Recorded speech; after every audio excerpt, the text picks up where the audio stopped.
سيدتي الجميلة، رمضان الكريم. زي ما عودتكم كل مرة بستضيفكم في بيتي، بقدم لكم وصفات سهلة وبسيطة ان انت تعمليها في بيتك، وفي نفس الوقت بنناقش موضوع مهم. والنهاردة بالذات هناقش معاكم موضوع مهم جدا، من مقاطع شفتها لمسلسلات موجودة في رمضان السنة دي، وكان لازم اعمل سبوت عليها وناقشها معاكم. طب مش انتي قلتلنا قبل كده في الفيديوهات القديمة ان انتي مقاطعة المسلسلات؟ انا والله العظيم مش متابعة اي مسلسل، لكن لما بقلب في السوشيال ميديا في فيديوز بتظهر قدامي من غير ما اقصد، يعني مش انا اللي بدور عليها، هي بتظهر قدامي بالصدفة وجايبة ملايين المشاهدات، فبالتالي الريتش بتاعها بيبقى عالي جدا. شفت كام حاجة كده لكام مسلسل، وكان مهم جدا ان انا اناقشها معاكم. آه هعمل معاكم روتين يومي الرمضاني وتحضيري للفطار، وقبل ما ابدأ اي وصفة في مطبخي معرفش اشتغل غير لما المطبخ يكون كله نظيف والرخامة ممسوحة وكل حاجة بتلمع زي ما يكون واقفة في استوديو من برامج الطبخ. معرفش انا اتعودت على كده. نبدأ بقى في موضوعنا، وهستهل كلامي معاكم بحديث الرسول عليه الصلاة والسلام: قصوا الشوارب واعفوا اللحى وخالفوا المشركين. يعني ايه؟ يعني ان احنا نخالف المشركين، لكن اللي احنا بنعمله ايه؟ ان احنا بنقلدهم تقليد اعمى، تقليد اعمى من كتر ما احنا منبهرين بيهم وبحضارتهم وبالتطور اللي عندهم. بقينا نقلدهم في كل حاجة، عايزين نتكلم زيهم بالظبط، بالاكسنت بتاعتهم، بالايديومز بتاعتهم، بنلبس زيهم، ولادنا يبقوا شبههم. في مشهد، اول مشهد انا ليا تعليق عليه، كان في مسلسل من المسلسلات اللي كان فيه تعليق ان هم كانوا بيدوروا على شغالة تقريبا، وجابوا شغالة والشغالة دي نظيفة جدا، فجابت اصحاب البيت الاب والام وبتقول للاب انه ما يعملش حمام، او انه ما يتبولش، انا اسفة في اللفظ، انه ما يتبولش وهو واقف علشان الطرطشة وعلشان النظافة. طيب طبعا احنا عندنا كل الحمامات العامة اللي موجودة في اي مكان عام، سواء نادي او فنادق او حاجات زي كده، هتلاقوا التويلتس فيها كلها الرجالي مصممة على ان التبول بيكون للأولاد أو للرجال وهم واقفين. ده طبعا احنا ماشيين ورا الغرب في القصة دي، بنقلدهم تقليد أعمى. لكن عرفتوا، هل انتوا عندكم معلومة ان الرسول عليه الصلاة والسلام كانت عادته في بيته انه كان بيقوم بكده جالسا؟ عن عائشة رضي الله عنها قالت: من حدثكم أن رسول الله كان يبول واقفا فلا تصدقوه، ما كان يبول إلا جالسا. طيب هل معنى كده أن التبول واقفا حرام؟ لا، هو مش حرام، هو جائز، لكن بشرط أنه ما يكونش فيه ارتداد للبول على جسمه، او ما يكونش فيه تلوث للمكان اللي حواليه بالرذاذ اللي طالع منه. فالافضل ان احنا نعلم اولادنا ان دي عادة غربية ونبتدي نتخلص منها أسوة بالرسول عليه الصلاة والسلام، ونعودهم من أول وجديد إن من نظافة المسلم إنه يعمل ده وهو جالس، علشان يقدر ينظف نفسه كويس وما يعملش تلوث في المكان وما يعملش ريحة وحشة في المكان. لأن في بيوت كتيرة جدا اللي بيكون فيها أولاد بتتعرف من حماماتها، مع الأسف دي من أكتر العادات السيئة اللي موجودة عندنا في مجتمعنا. وده كان أول مشهد أنا كان لازم أعمل سبوت عليه، لأني والله بتكلم فيه كتير جدا. يعني أنا طبعا أنا عندي أولاد، ما فيش حد فيهم عودته إنه يعمل الموضوع ده واقف غير مضطر، يعني غير مضطر دخل مكان بره البيت وما فيش مكان يعمل فيه حمام غير بالشكل ده. ناس كتير مش واخدة بالها من النقطة دي. يا ريت الأمهات تاخد بالها وتبتدي تكلم أولادها، وتبتدي اللي ليها زوج عنده العادة السيئة دي تبتدي تفهمه بالراحة، ويبحث هو بنفسه عن عادة الرسول عليه الصلاة والسلام في ده أسوة بيه، ونبطل نقلد الغرب تقليد عمياني.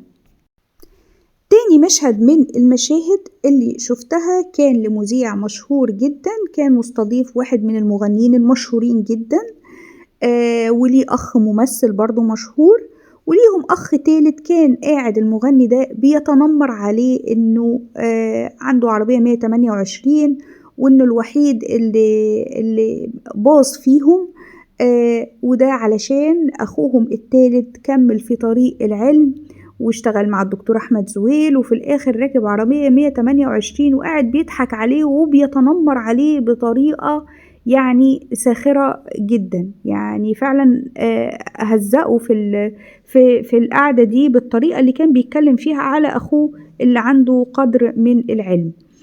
طيب لو جينا نعمل وقفة كده ونبص بصة بعيدة على مجتمعاتنا العربية، هنلاقي إن مجتمعاتنا العربية بتعيش حالة من الانحدار الحضاري والأخلاقي والديني والعلمي للدرجة اللي وصلتنا كلنا لمرحلة من الذل. وده طبيعي، يعني ده طبيعي لأن ربنا قال للمسلمين انتوا عزتكم في إسلامكم، وربنا قال لنا في القرآن أنتم الأعلون إن كنتم مؤمنين. وزي ما سيدنا عمر بن الخطاب قال كنا أذل أمة فأعزنا الله بالإسلام ومهما ابتغينا العزة في غيره أذلنا الله. يعني عزتنا في إسلامنا وفي اتباع تعليم إسلامنا، دي الحقيقة اللي غايبة عن ناس كتير جدا. بقينا مجتمعات مادية، كله بيدور على الفلوس يجيبها بأي طريقة حتى لو بشكل غير أخلاقي. هرجع بقى بيكم تاني كده للحديث اللي أنا قلته في الأول اللي هو خالفوا المشركين.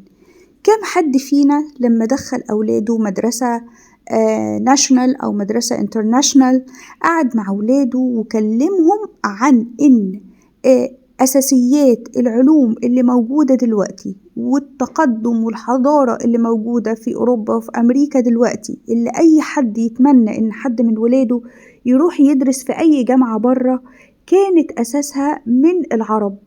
ولما العرب تخلوا عن دينهم وعن إسلامهم، الغرب خدوا أساسيات العلوم دي كلها وهم اللي بنوا عليها.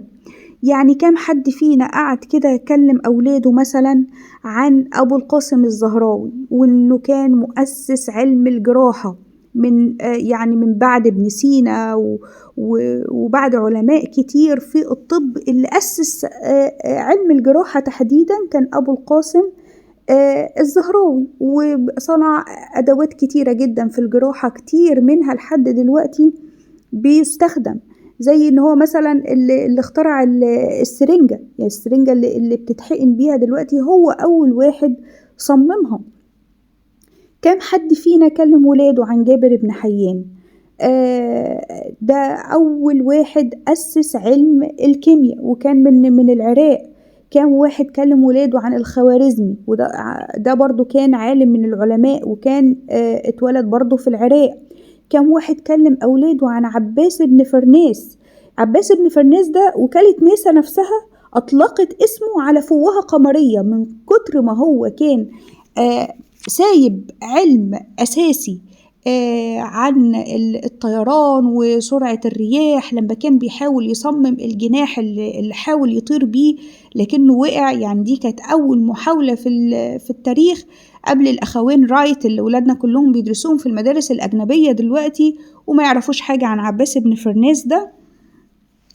لكن من يعني هم طبعا بياخدوا العلوم دي كلها وما بينسبوهاش لعلماء العرب اللي كانوا موجودين في الأندلس وفي قرطبة وفي العراق وفي الأماكن دي كلها، هم بياخدوها وبيبنوا عليها وبيسكتوا. لكن من كتر يعني من ضخامة فضل عباس بن فرناس راحت وكالة ناسا أطلقت اسمه على فوهة قمرية. وطبعا يعني اللي بيبحث واللي بيدور ويشوف أساس العلوم دي كلها هيشوف كتير من الأطباء وكتير من العلماء الغربيين بيشكروا وبينسبوا فضل كبير لكتير من علماء المسلمين اللي كانوا موجودين زمان أيام الدولة العباسية وكان أساسهم من العرب ومن المسلمين. مهم قوي نفهم ولادنا النقطة دي، مهم قوي علشان ما يضيعوش ويفضلوا منساقين وماشيين. يعني خلاص ماما وبابا دخلوني مدرسة أجنبية، ممكن يكون معاهم أجانب في المدرسة، ممكن يكون في مدارس مثلا بتسفر لبره، مثلا في أجازات الصيف بيسفروا الأولاد لدول بره أو كده. خلاص ده المجتمع اللي انت حطيت أولادك فيه. قبل ما تحط أولادك فيه بقى، يعني انت خلاص حطيتهم فيه، ما تلومش عليهم إن هم بيحاولوا يقلدوا المجتمع اللي هم اتغرسوا فيه، إلا لو انت كنت حصنتهم وفهمتهم ان انتوا داخلين المدارس دي للعلم مش للتقليد، وتفهمهم ان احنا داخلين نتعلم علشان نرجع تاني الأعلونا بإيماننا وبإسلامنا، عشان نرجع تاني ربنا يرزقنا العزة بإسلامنا وبديننا. كن انت مسلم وسطهم، وريهم انت تعليم دينك، وريهم انت أخلاق دينك، وريهم انت إسلامك، لعل ربنا إن شاء الله يكتب لنا النجاة من الذل اللي الأمة العربية كلها عايشاه، والهوان اللي احنا عايشين فيه. ومفيش حد فينا، يعني مفيش حد فينا بالمشاهد اللي بيشوفها في التلفزيون، في الأخبار أو على الموبايل، الأخبار اللي بتجيلنا ثانية بثانية، ما بيجيش عليه لحظات يتخيل إنه لو كان مكان الناس دي كان هيحصل له إيه. ووارد أي حد في الدول العربية كلها إنه يكون في يوم من الأيام مكانهم. هديكوا نبذة بسيطة بقى عن المنيو الرمضاني بتاعي النهاردة. ودايما بحب أعمل أكل بسيط ما ياخدش وقت ولا مجهود، وفي نفس الوقت يكون لذيذ، والأطفال لو في أطفال بيصوموا في البيت يكونوا حابينه. النهاردة عملت وصفة معرفش ازاي غايبة عن فيديوهات رمضان، كله شغال في المقلوبة والمكسوفة والمكشوفة وحاجات غريبة كده، وناسين بلح الشام. ده من الوصفات التراثية، وانا بحب فعلا الحاجات القديمة اكتر بكتير، لانها بتفكرني ببيتي وبيت اهلي. وفي نفس الوقت حاجات طعمها جميل وحاجات خفيفة، يعني ما بيبقاش فيها كمية دسم عالية ولا كمية سكر عالية زي الحاجات اللي بيحطوها دلوقتي، والصوصات الكتيرة، صوصات الشوكليت وصوصات كراميل وزبدة لوتس وحاجات كتيرة كده بيحطوها، بتبقى مغطية على طعم الحاجة الأساسية. فالنهاردة أنا عملت الأكل اللي أنا عملت بلح الشام، ودي أظبط وصفة ليه بمقاديرها. لو عايزين المقادير بالظبط اكتبولي في التعليقات وانا هكتبها لكم بالتفصيل. بس مهم قوي ان الزيت، يعني وصفة بلح الشام بالذات لازم الزيت يكون بارد، يعني هتنزليه في زيت بارد. انا عملت في طاسة كبيرة شوية عشان تاخد المقدار كله، لان ما كانش هينفع ان انا اقعد استنى الزيت على ما يبرد وبعد كده ارجع اكمل واحط باقي المقدار. وعملت كمان جنب بلح الشام هو الحاجة الحلوة اللي عملتها النهاردة. عملت جنب بلح الشام الفرخة المشوية. التتبيلات الكتيرة اللي بتبقى في الفراخ، وان طعم البهارات يقرش كده تحت اللسان وفي البق، ما بتبقاش حاجة ظريفة ابدا. يعني انا ببقى عايزة التتبيلة اخد منها الريحة والطعم، لكن وانا باكل اللحمة ملاقيش حاجات بتقرش تحت لساني او تحت اسناني من كتر التوابل اللي انا ضيفاها على البصل. فانا بتبل الفرخة وبعد كده بشيل كل البصل بالتوابل بتاعته، وانضف الفرخة خالص من اي تتبيلة، وادخلها الفرن. بتاخد في الفرن تقريبا حوالي من ساعة لساعة وربع على حسب حجم الفرخة. وكمان عملنا رز اصفر بالكركم وبالكاري. وده طبعا اكيد كلكم بتعرفوا تعملوه، اكيد كلكم شاطرين فيه، بس لو عايزين برضو المقادير او اقول لكم التوابل اللي انا حطيتها بالظبط اكتبوا لي في التعليقات وانا هكتب لكم ان شاء الله. واحلى حاجة بقى في وصفات النهاردة هي سلطة البنجر. كتير مننا غايب عنه وصفات السلطات، مع ان هي اكتر حاجة بتبقى لذيذة في الاكل ومفيدة في الاكل. كمان لو حد بيعمل دايت، من الحاجات الجميلة جدا واللي بتشبع هي سلطة البنجر. كل اللي انا ضفته عليها كان بنجر وخيار وبصل احمر، مش بصل ابيض، بصل احمر بيبقى احلى في السلطة، وعودين من الكزبرة وعودين من البقدونس، والدريسنج بتاعها كان عبارة عن زيت زيتون وليمون وفلفل أسود وملح، بس كده. يعني هي وصفة بسيطة جدا لكن لذيذة جدا. حاجة أخيرة بقى عايزة أفكركم بيها ومهمة جدا، وأرجوكم تركزوا معايا في الآية القرآنية اللي ربنا بيقول لنا فيها: وما كان ربك ليهلك القرى بظلم وأهلها إيه؟ وأهلها مصلحون.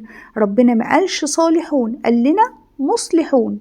ربنا خلق الإنسان في جزء من الشر وجزء من الخير. خلق الإنسان طول الوقت بيجاهد نفسه على نفسه الأمارة بالسوء، بيحاول دايما إنه ما يعملش الذنوب أو ما يقربش من المحرمات اللي ربنا منعه عنها. وربنا عارف طبيعة الإنسان اللي هو خلقه، ربنا اللي خلقنا وعارف طبيعة الإنسان إيه وعارف صفات الإنسان إيه. علشان كده ربنا قال لنا: وقول استغفروا ربكم إنه كان غفارا. ربنا عارف إن الإنسان هيعمل ذنوب، أنا بعمل ذنوب واللي بيسمعوني بيعملوا ذنوب، لكن بنتوب كل شوية وبنرجع لربنا لحد ما نقابل وجه كريم. سعينا وجهدنا على نفسنا إن احنا نقاومها ونقاوم حبها للشهوات أو ذنوبنا اللي احنا بنعملها وبنقع فيها، ممكن حتى من غير ما نقصد، زي مثلا الغيبة والنميمة، ونرجع نتوب لربنا ونستغفر ربنا. ربنا قال لنا إنه كان غفارا. طيب في لفظ مصلحون دي، إزاي هقدر في الوقت ده إن أنا أنجي مجتمعي وأنجي الأمة كلها غير بإن أنا أكون مصلح؟ طب أنا هبقى مصلح إزاي؟ ما عندناش حجة عند ربنا يوم القيامة. كلنا عندنا حسابات على السوشيال ميديا، سواء في الفيسبوك أو التيك توك أو أي حاجة من المنصات دي أو الإنستا. خليك دايما طول الوقت بتفكر اللي حواليك، حتى لو انت بتذنب احيانا بالحاجات اللي انت بتفكر الناس ان هم ما يعملوهاش. حتى لو انت بتحط منشورات على ان الصلاة كانت على المؤمنين كتابا موقوتا، واهم حاجة نحافظ على صلاتنا، وانت احيانا بتنام مثلا من غير ما تصلي العشاء، وانت احيانا بتفوتك صلاة الفجر. افضل ذكر الناس وذكر نفسك، لان انت لما بتذكر الناس انت لوحدك بتقول ايه ده، يعني انا هذكر الناس وانا ما اعملش كده؟ هتفضل نفسك طول الوقت تفكرك انك تعمل الحاجات اللي انت بتفكر الناس بيها. خلي صفحتك للإصلاح، خلي صفحتك بتفكر الناس بالأذكار، بتفكر الناس بالصدقات، بتفكر الناس ان هم يطلعوا الزكاة اللي عليهم، بتحذر الناس من الغيبة والنميمة، علشان لعل ربنا ينجينا من هلاك أمتنا، أو من إن ربنا يستبدلنا بقوم آخرين. اللهم استعملنا ولا تستبدلنا، دايما الدعاء اللي نقوله: اللهم استعملنا ولا تستبدلنا. طبعا في رمضان كمان ما ننساش ان احنا ندعي ربنا: اللهم أعنا على ذكرك وشكرك وحسن عبادتك. العبادة بتحتاج مجهود، والعبادة احيانا بتكون تقيلة على المسلم، بالذات لو كان بعيد فترة طويلة عن ربنا ورجع يقرب تاني لربنا، بتكون تقيلة عليه وبتكون صعبة عليه. فندعي الدعاء ده ونلزمه: اللهم أعنا على ذكرك وشكرك وحسن عبادتك. لو وصلتم لحد هنا في الفيديو ما تنسوش ان انتوا تدعموني بلايك وتشاركوني في التعليقات المواضيع اللي انا طرحتها النهاردة، وتقولوا لي رأيكم فيها. ولو محتاجين اي وصفة بطريقة تفصيلية اكتبوا لي في التعليقات وانا هكتبها لكم على طول ان شاء الله. وما تنسوش برضو تكتبوا لي انتوا بتتابعوني منين، وما تنسوش في الايام المباركة دي ان انتوا تذكروا الله في التعليقات علشان اخد ثواب وانتوا كمان تاخدوا الثواب. ويا رب رمضانكم مبارك، وربنا يتقبل منكم يا رب صالح الأعمال، وربنا يا رب يكتبني ويكتبكم من عتقاء النار يا رب في هذا الشهر الكريم.